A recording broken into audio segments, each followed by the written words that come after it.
اور نبی کریم صلی اللہ علیہ وسلم نے تو 3 تسبیحات کا خصوصی ذکر کیا ہے کہ لا الہ الا اللہ، الحمدللہ اور اللہ اکبر، یہ آپ نے ہر دن پڑھنا ہے۔ بسم اللہ الرحمن الرحیم۔ میرا نام سمینہ عمران ہے اور میں ایک ایجوکیشنسٹ ہوں۔ میرا سبجیکٹ پاکستان اسٹڈیز اور ہسٹری ہے۔ میں نے اسلامک ہسٹری اور پاکستان کی ہسٹری کو بہت باریکی سے اس کا مطالعہ کیا ہے، اور میں اپنے کالج کے طلباء طالبات کو ہمیشہ بتاتی رہتی ہوں کہ پاکستان بننے سے پہلے اور پاکستان بننے کے بعد وہ کون سی شخصیات تھیں جنہوں نے پاکستان کا تہ دل سے خیال رکھا اور جنہوں نے پاکستان کی بہت زیادہ خدمت کی۔ ناظرین کرام، آج کی یہ ویڈیو بنانے کا مقصد بہت گہرا ہے، اور میں بہت دل سے آپ سے یہ ریکویسٹ کروں گی کہ میری اس ویڈیو کو بہت غور سے سنیے گا۔ آج 25 تاریخ ہے اور 2 دن بعد 27 مئی کو ذی الحجہ کا چاند دیکھا جائے گا۔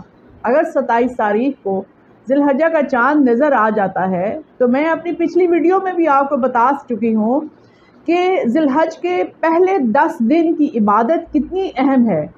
ہمارے نبی کریم صلی اللہ علیہ وآلہ وسلم نے فرمایا کہ ذی الحج کے پہلے 10 دن کی جو عبادت ہے وہ پورے سال کے کسی بھی دن کی عبادت سے زیادہ ہے۔ اس کا ثواب، اس کی اہمیت رمضان، محرم، کسی بھی دن کی جو عبادت ہے اس سے زیادہ ہے۔ آپ اس میں روزے رکھیں، آپ عبادت کریں، اللہ اکبر کی تسبیح پڑھیں، لا الہ الا اللہ اس کی تسبیح پڑھیں، آپ الحمدللہ پڑھیں۔ یہ 3 تسبیحات تو آپ نے ان 10 دنوں میں ضرور پڑھنی ہیں۔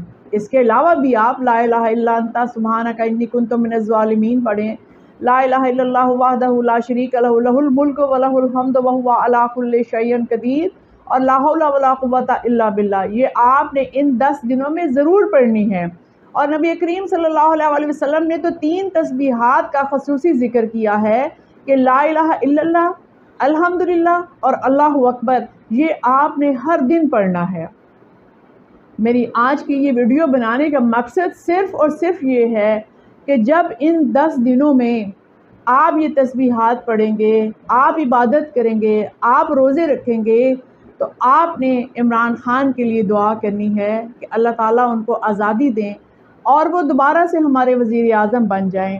آپ سوچ رہے ہوں گے کہ میں آج کیوں اس بارے میں کہہ رہی ہوں، کہ کیا وجہ ہے کہ میں آپ سے درخواست کر رہی ہوں۔ میں اپنے تمام ناظرین سے، بچوں سے، بڑوں سے، عورتوں سے، مردوں سے، سب سے یہ درخواست کر رہی ہوں کہ آج پاکستان جس مقام پر آ گیا ہے اور جتنے پرابلمز کا شکار ہو گیا ہے، اس کے لیے عمران خان کا ہونا بہت ضروری ہے۔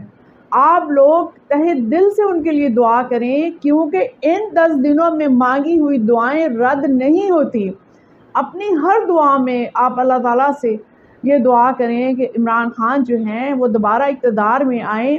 میں ایک ایجوکیشنسٹ ہوں، میں سمجھتی ہوں کہ ایک اچھا پرائم منسٹر وہ ہوتا ہے جو ایک اچھا ایجوکیشنسٹ ہو۔ میں نے کلاس 3 کی واقفیت عامہ سے لے کے 2nd ایئر کی پاکستان اسٹڈیز تک تمام کلاسز کو پڑھایا ہے، تمام بکس کو میں نے بہت تھورلی اسٹڈی کیا ہے، اور میں اس نتیجے پر پہنچی ہوں کہ جو قرآن پاک کی تعلیم اور ناظرہ کی تعلیم عمران خان نے شروع کی، اور معاشرتی علوم کی سستی کتابیں اور زیادہ نالج والی کتابیں جو عمران خان نے شروع کی، آج تک کسی دور میں نہیں پڑھائی گئیں۔ میں نے ایک ایک کتاب، ایک ایک سوال کو جو ہے نا میں نے بہت غور سے پڑھا ہے، اور میں سمجھتی ہوں کہ میرے ملک کے بچوں کے لیے عمران خان بہت ضروری ہے، بہت ضروری ہے۔ پاکستان تعلیمی میدان میں بہت پیچھے جا رہا ہے، اور ہمارے لیے اچھا نصاب اور اسلامی نصاب بہت ضروری ہے۔ ہمارے لیے یہ جاننا بہت ضروری ہے کہ ہم ٹیکنالوجی میں کس طریقے سے ترقی کر سکتے ہیں، ہمارے ملک میں کتنے یونیورسٹیز بننی چاہیے، کتنے کالجز، کتنے سکولز پڑھنے چاہیے، اور ہمارا نظام تعلیم کیسا ہونا چاہیے۔ ان تمام باتوں کے لیے ہمیں تہ دل سے اللہ سے دعا کرنی ہے۔ اور ایک تکلیف جو ہم تمام پاکستانی، تمام مسلمان ہر روز ٹک ٹاک پہ، یوٹیوب پر ہم دیکھ رہے ہیں کہ ہمارے سامنے فلسطینی لوگ، فلسطینی بچے، روز کتنے بچے شہید ہو رہے ہیں، روز کتنے بچے جل رہے ہیں، کتنے وہاں پر بلاسٹ ہو رہے ہیں، اور سب سے تکلیف دہ بات، اتنے بچے بھوک سے مر رہے ہیں۔ انسان وہاں بھوک سے مر رہے ہیں، اور ہم کچھ بھی نہیں کر پا رہے۔ عمران خان وہ واحد آدمی تھا جس نے اقوام متحدہ میں کھڑے ہو کے کہا کہ محمد صلی اللہ علیہ وسلم ہمارے دل میں رہتے ہیں، وہ ہمارے دل میں رہتے ہیں۔ اور انہوں نے مغربی ممالک سے کہا کہ جب آپ ان کے خلاف بولتے ہیں تو آپ کو کیوں پتہ نہیں چلتا کہ ہمارے دلوں میں کتنی تکلیف ہوتی ہے۔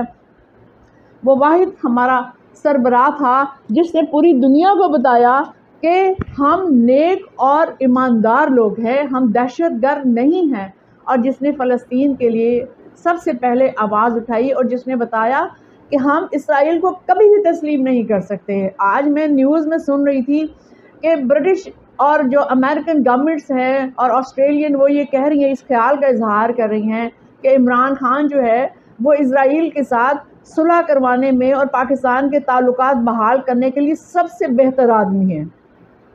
آپ مجھے بتائیں کہ عمران خان نے اپنی پوری زندگی میں کب کہا ہے کہ وہ اسرائیل کو تسلیم کرے گا، یا اس نے کب کہا ہے کہ اسرائیل جو کہہ رہا ہے کہ وہ درست ہے؟ یہ بالکل غلط ہے۔ جو ملک اتنے سالوں سے مسلمانوں پہ ظلم کر رہا ہے، عمران خان کیسے اس کی تعریف کر سکتا ہے اور کیسے اس سے صلح کر سکتا ہے؟ میں آپ سب سے یہ درخواست کروں گی کہ عمران خان کی رہائی کے لیے آپ تمام لوگ ان 10 دنوں میں خصوصی دعا کریں۔ اس وقت انڈیا ہمارے بارڈر پہ اپنی فوجیں کھڑی کر کے بیٹھا ہوا ہے، جگہ جگہ پہ وہ جو ہے پاکستان کو ٹارگٹ کرنے کی کوشش کر رہا ہے۔ ہماری آرمی بہت دلیر ہے، ابھی بھی ہم نے اس کو مارا ہے، لیکن کیا جنگ بہت ضروری ہے؟ کیا جنگ کے بغیر گزارا نہیں ہو سکتا؟ یہ تمام اسٹریٹجیز جو تھیں، یہ عمران خان نے جو سیٹ کی تھی وہ سب سے بہتر تھی۔ اس کو پتہ تھا کہ ہم نے کس ملک کو کیسے جواب دینا ہے، اور کس ملک کو ہم نے کیسے ہینڈل کرنا ہے، اور کس ملک کے ساتھ ہم نے اپنے تعلقات کیسے جو ہے اسٹیبلش کرنے ہیں۔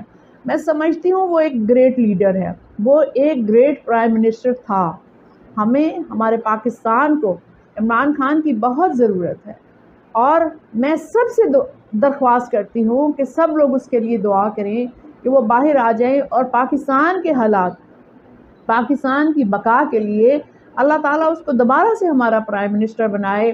میری آپ سب سے ریکویسٹ ہے کہ جتنی دفعہ آپ تسبیح پڑھیں گے اتنی ہی دفعہ عمران خان کے لیے دعا کریں، تاکہ ہمارا ملک جو ہے وہ ترقی کرے، اور ہم آج جن مصیبتوں کا شکار ہیں وہ ہم ان مصیبتوں سے بچ جائیں، ہم انڈیا پاکستان جنگ سے بچ جائیں۔ ہم فلسطین کے لیے کچھ بھی نہیں کر پا رہے، ہم سوائے رونے کے، افسوس کرنے کے، ہم کچھ بھی نہیں کر پا رہے۔ ہماری اگر ہم ایڈ بھی دیتے ہیں تو ہمیں یہ بھی نہیں یقین کہ وہ ایڈ ان تک پہنچ رہی ہے۔ تو مسلمانوں کی بقا کے لیے، پاکستان کی بقا کے لیے آپ سب لوگ آج سے ہی اس کے لیے دعا کریں، اور 27 مئی سے آپ نے خاص طور پر 10 دن پورے عمران خان کے لیے دعا کرنی ہے۔ آپ کا بہت بہت شکریہ۔